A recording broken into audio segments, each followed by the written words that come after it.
Hello everyone, welcome to DLED B.Ed Academy. My name is मानवी शर्मा.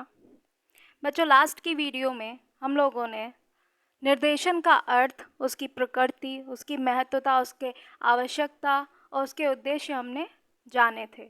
आज की इस वीडियो में हम लोग निर्देशन एवं परामर्श सब्जेक्ट में यूनिट फर्स्ट का चैप्टर 1 देखेंगे, जिसमें हम निर्देशन के कार्य जानेंगे, क्या क्या कार्य होते हैं, निर्देशन का क्षेत्र जानेंगे और निर्देशन के सिद्धांतों को भी हम जानेंगे. तो चलिए क्लास को शुरू करते हैं. बच्चों, क्लास को शुरू करने से पहले मैं आप लोग को एक बात बता दूं. हमारा एक टेलीग्राम चैनल है जिसका नाम है DLED B.Ed Academy. वहाँ पर आपको B.Ed और DLED के सभी सब्जेक्ट्स के नोट्स प्रोवाइड किए जाते हैं. तो अगर आपको भी नोट्स चाहिए तो आप लोग हमारे टेलीग्राम चैनल को ज्वाइन कर सकते हैं. चलिए अब क्लास को शुरू करते हैं. सबसे पहले हम पढ़ेंगे फंक्शंस ऑफ गाइडेंस, यानी कि निर्देशन के कार्य. बच्चों, निर्देशन क्या होता है? बच्चों, अगर बात करें, निर्देशन एक ऐसी प्रक्रिया है जिसमें एक व्यक्ति दूसरे व्यक्ति को निर्देशित करता है या फिर उसकी सहायता करता है. इसका उद्देश्य समस्या समाधान करना है ताकि व्यक्ति अपनी समस्या को समझते हुए आवश्यक निर्णय ले सके और निष्कर्ष निकालते हुए अपने उद्देश्यों को प्राप्त कर सके. आइए इसके कार्य पढ़ते हैं. पहला, ये अधीनस्थों को आदेश देना. बच्चों, अधीनस्थ से आप क्या समझते हैं? अधीनस्थ का मतलब होता है जो सबऑर्डिनेट होते हैं, लाइक जो ज्ञान में या फिर अधिकार में किसी से नीचे होते हैं, वो अधीनस्थ होते हैं. तो जो निर्देशक का कार्य होता है वो क्या होता है? अधीनस्थों को आदेश देना, अधीनस्थों के कार्यों का निरीक्षण करना, ये देखना कि जो अधीनस्थ हैं वो क्या कार्य कर रहे हैं, ठीक से कर रहे हैं या नहीं कर रहे हैं, और अगर ठीक से कार्य नहीं कर रहे हैं तो उनका समय समय पर मार्गदर्शन करना और उनको प्रशिक्षण प्रदान करना. उपक्रम की विभिन्न क्रियाओं में समन्वय स्थापित करना. उपक्रम बच्चों, उपक्रम होता है कोई फैक्ट्री, कोई आप इसको मतलब एंटरप्रेन्योरशिप में एक कंपनी कह सकते हैं. तो उपक्रम की विभिन्न क्रियाओं में जो भी ऑपरेशंस चलते रहते हैं किसी भी कंपनी में, उनमें समन्वय स्थापित करना. समन्वय मतलब कोऑर्डिनेशन, सामंजस्य बैठाना, ये स्थापित करना, ये भी सिखाया जाता है निर्देशन की प्रक्रिया के अंदर. उपक्रम की नीतियों को कार्यान्वित करना. जो किसी भी कंपनी में कोई भी रूल्स, कोई भी रेगुलेशंस, कोई भी पॉलिसी चल रही है तो उसको कार्यान्वित करना. आगे और कार्य पढ़ते हैं इसके. नियंत्रण को प्रभावपूर्ण बनाना. ठीक, अधीनस्थों को कुशल नेतृत्व प्रदान करना ताकि अभिप्रेरणा देना. जो सबऑर्डिनेट हैं, जो निर्देशक से नीचे लेवल पे हैं, जिसको निर्देशक निर्देशन दे रहा है, उनको कुशल नेतृत्व प्रदान करना, अच्छी लीडरशिप देना उनको, और अभिप्रेरणा देना, उनको मोटिवेट करना. संदेश वाहन को प्रभावी बनाना और अधीनस्थ के मनोबल को ऊंचा उठाना. अन्य कार्य जैसे कर्मचारियों की योग्यता का आकलन करना. ठीक है, तो ये तो वो कार्य हुए जो एक निर्देशक करता है किसी को निर्देशन देते समय. अब हम जानेंगे इसका क्षेत्र, विषय क्षेत्र. निर्देशन का विषय क्षेत्र, स्कोप ऑफ गाइडेंस. निर्देशन जीवन पर्यंत चलने वाली प्रक्रिया है. अतः जन्म से लेकर मृत्यु तक व्यक्ति का संपूर्ण जीवन निर्देशन का कार्य क्षेत्र कहा जा सकता है. यद्यपि निर्देशन के कार्य क्षेत्र को बताना सप्रयास निर्देशन प्रक्रिया का सीमांकन करना है. बच्चों, सीमांकन करना क्यों है?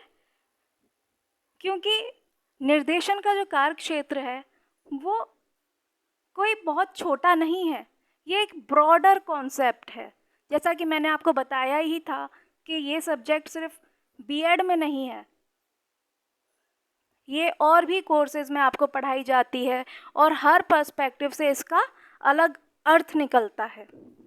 इसीलिए अगर हम इसका कार्य क्षेत्र को बताने का अगर हम प्रयास करेंगे तो ये एक तरह से इसका सीमांकन करना हो जाएगा। तथापि अध्ययन को सरल बनाने की दृष्टि से हम निर्देशन के कार्य क्षेत्र को कुछ बिंदुओं के अंतर्गत अभिव्यक्त करने का प्रयास करेंगे। तो चलिए देखते हैं।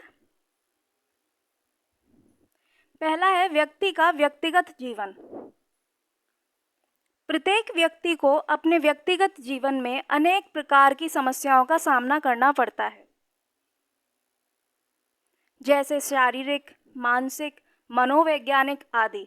ये समस्याएं व्यक्ति को तोड़कर रख देती हैं, किंतु एक कुशल निर्देशक व्यक्ति को इन समस्याओं से न केवल उबार लाता है बल्कि उसे जीवन में सफलता भी प्राप्त कराता है।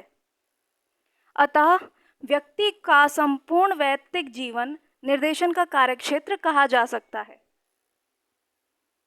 व्यक्ति का सामाजिक जीवन। अब बच्चों, मनुष्य, व्यक्ति, मानव ये सामाजिक प्राणी है। समाज में रहकर ही हम लोग सारे कार्य करते हैं और समाज में रहकर ही हमें निर्देशन मिलता है। तो सामाजिक जीवन में तो इसका अहम रोल है ही। व्यक्ति परिवार के संपर्क में आते ही अपना सामाजिक जीवन, जिसे हम पारिवारिक जीवन कहते हैं, जीना आरंभ कर देता है।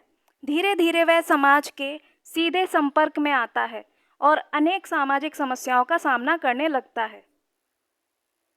इन समस्याओं के समाधान के लिए उसे निर्देशन की आवश्यकता होती है। हम कह सकते हैं कि व्यक्ति के समस्त सामाजिक संबंध निर्देशन के कार्य क्षेत्र में आते हैं। अब आगे देखते हैं व्यक्ति के शैक्षिक क्रियाकलाप। विद्यालय में प्रवेश के बाद विषय चयन से लेकर विषय को समझने, उसकी कठिनाइयां दूर करने, विद्यार्थियों के पारस्परिक संबंध में और विद्यार्थी और अध्यापकों के कार्य संबंध, विद्यार्थी और कार्यालय, विद्यार्थी और चतुर्थ श्रेणी कर्मचारी तथा विद्यार्थी की अध्ययन से संबंधित अन्य समस्याएं सभी निर्देशन के कार्यक्षेत्र के अंतर्गत आती हैं, क्योंकि बिना निर्देशन के इन समस्याओं का समाधान संभव नहीं है। व्यक्ति के व्यावसायिक क्रियाकलाप, वोकेशनल एक्टिविटी ऑफ इंडिविजुअल। प्रत्येक व्यक्ति अपने जीवन यापन के लिए कोई ना कोई कार्य अवश्य करता है। जीवन यापन के लिए किया जाने वाला कार्य व्यवसाय की श्रेणी में आता है। बिना उपयुक्त निर्देशन के उचित व्यवसाय का चयन नहीं किया जा सकता। व्यवसाय चयन के बाद भी उसके व्यावसायिक जीवन में अनेक समस्याएं आती रहती हैं। इन समस्त समस्याओं का निदान करने के लिए निर्देशन की आवश्यकता होती है। अतः व्यक्ति का संपूर्ण व्यावसायिक जीवन निर्देशन के कार्यक्षेत्र के अंतर्गत ही आता है। तो बच्चों, हमने क्या समझा कि जो निर्देशन का कार्यक्षेत्र है वो सभी जगह फैला हुआ है, चाहे वो शिक्षा हो, चाहे वो व्यावसायिक जीवन हो, सामाजिक जीवन हो या फिर उसका व्यक्तिगत जीवन हो। ऐसा कोई क्षेत्र नहीं है जो निर्देशन से वंचित रह गया हो। अब इसके सिद्धांत हम पढ़ेंगे। निर्देशन के सिद्धांत। निर्देशन की प्रक्रिया बहुत महत्वपूर्ण प्रक्रिया है। यह प्रक्रिया गलत दिशा में जाने की स्थिति में किसी भी व्यक्ति का जीवन नष्ट कर सकती है। विविधताओं वाले भारत देश में यूं तो कोई भी व्यक्ति स्वयं को निर्देशन कार्य के योग्य समझता है। आप सामने बैठे व्यक्ति को जैसे ही अपनी समस्या बताते हैं, आपको निर्देशन प्राप्त होना प्रारंभ हो जाता है। किंतु बिना सोच विचार के दिया गया निर्देशन कितना घातक हो सकता है, इसकी कल्पना भी भयावह है। अतः निर्देशन की प्रक्रिया को आरंभ करने से पूर्व हमें इसके सिद्धांत समझने होंगे।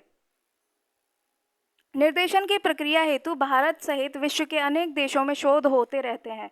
क्रो एंड क्रो, टेसेल, जोन्स आदि विद्वानों द्वारा बताए गए निर्देशन के सिद्धांतों को व्यापक मान्यता भी मिली है। तो आइए सिद्धांतों को पढ़ते हैं।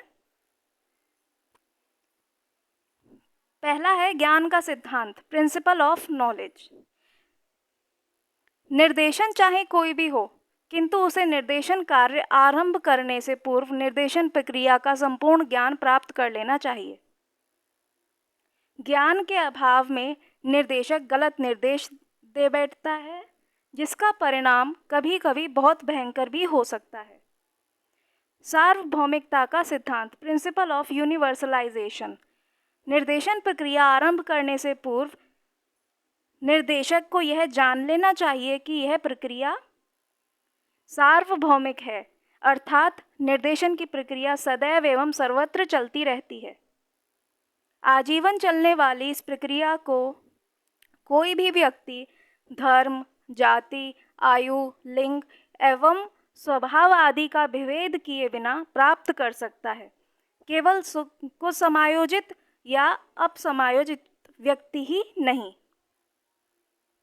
तो हम बच्चों ये समझते हैं कि एक तो निर्देशक को ज्ञान होना चाहिए निर्देशन देने का, और दूसरा उसको ये जान लेना चाहिए कि ये प्रक्रिया सार्वभौमिक है और सर्वत्र चलती रहती है, और बिना किसी भेदभाव के ये किसी को भी दिया जा सकता है निर्देशन।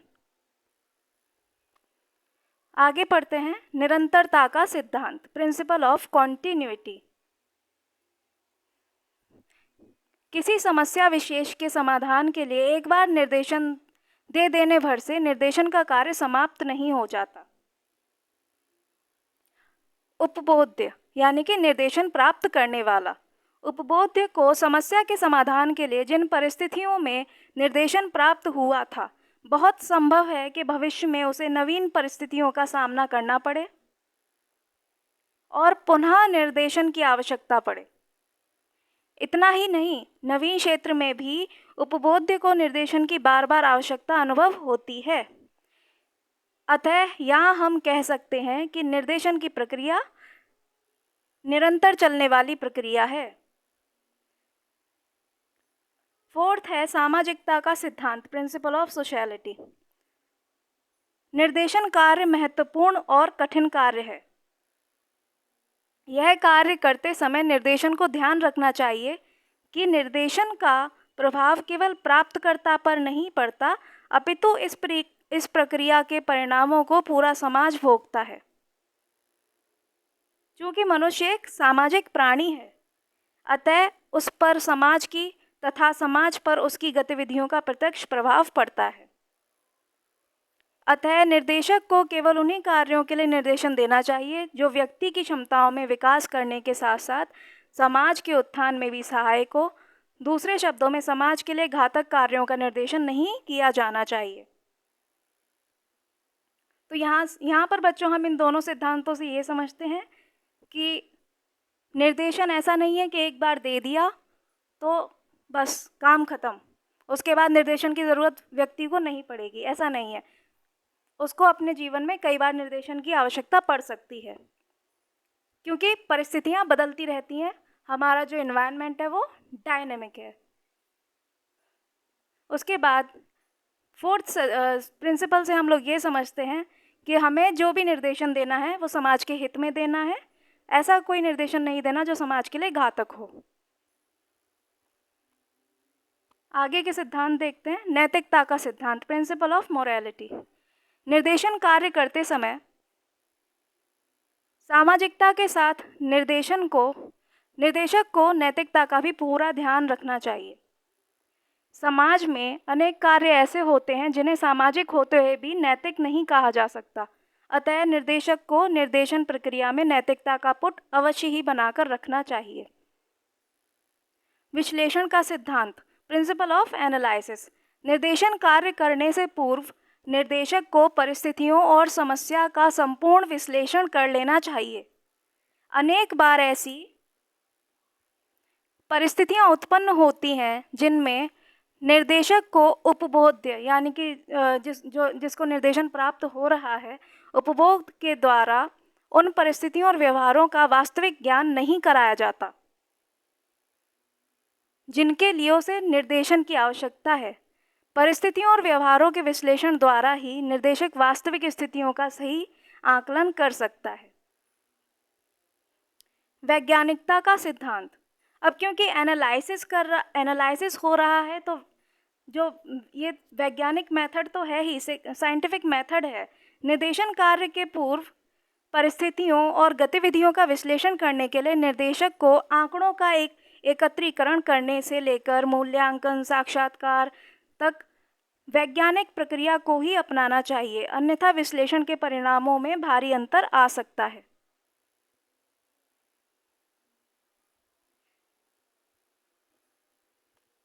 आगे देखते हैं सकारात्मकता का सिद्धांत, प्रिंसिपल ऑफ पॉजिटिविटी।